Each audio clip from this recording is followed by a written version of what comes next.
Coming on to the aspects that will take things forward into sustainable living and development.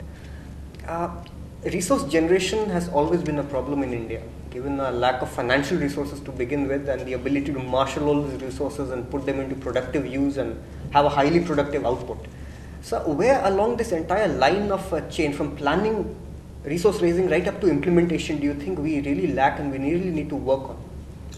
I think the first thing to remember is that sustainability is a public good.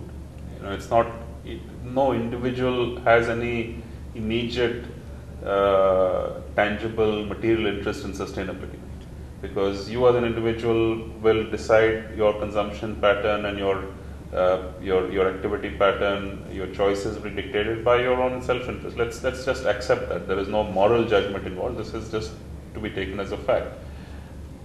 The ability to translate these individual choices, however they shape up, whatever they are, into a collectively acceptable and superior outcome, which includes, I think, both the dimension of inclusiveness and the dimension of sustainability, really depends on the collective process. The state is a representation of that.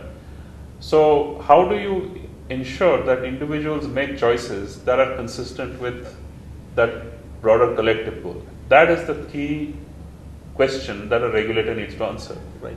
A policymaker and a regulator. And that alignment can come in a number of ways.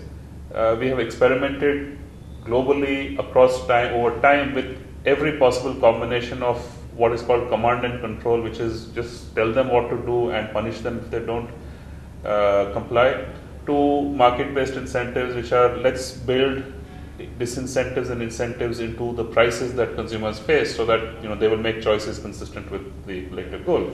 And here we have examples of carbon taxes or environment pollution taxes, which actually penalize activities and consumer goods and so on of behavior, which is more harmful to the environment. So some combination of this is really what needs to be brought in.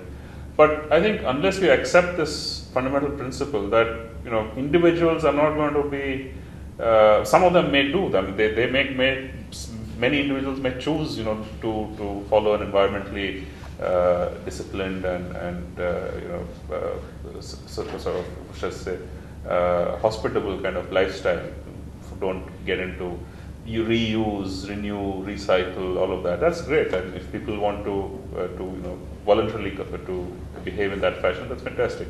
But we cannot expect in any situation that the mass of people will behave that way. So we have to build these incentives in. We have to build these rewards and punishments in, and they have to be done in a way which doesn't fundamentally, constrain or trample on people's space. That is the challenge, and I think that's a challenge that, as a country, we must get to grips with pretty soon. Let's not forget that most countries that have effective environmental regulations in place actually went to the brink of crisis before they realized the need. So we shouldn't judge ourselves too harshly on that. So, sir, regulators and policymakers, one of their roles will be to internalize an externality. Right? Now, in this case, how efficient can markets be to, for example, we have the CDM coming up, the other mechanisms for rewarding carbon trading, for trading in carbon, etc. How effective can markets be in actually implementing something like this? Well, markets have very obvious benefits and very obvious limitations. The problem with markets is that they will always arrive at an outcome, but there's no guarantee that that outcome is consistent with the collective objective, the larger objective. So when we start to use market-based instruments, we must be a little, let's say, cautious and realistic in our expectations. That, like any market, this also is going to manifest some limitations as we go along. In other words, if you leave it to itself, it will find a price level. You may not like that price level, so you have to find a way to mitigate the impact of that. So I think it's very important to, this cannot be predicted upfront. It depends, it is an ex post phenomenon, depends on the outcome. We cannot predict who's going to participate, how intensively they'll participate, the flow of information, is that appropriate or not.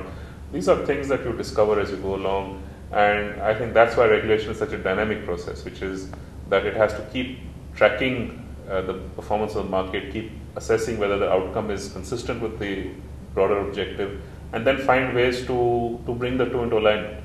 I don't think we can drop a roadmap saying, we'll do this or this or this, and we'll get the best result, because you just cannot predict the way in which the scenario is evolving. So there is an element of learning, of trial and error, and of course mistakes will be made as you go along.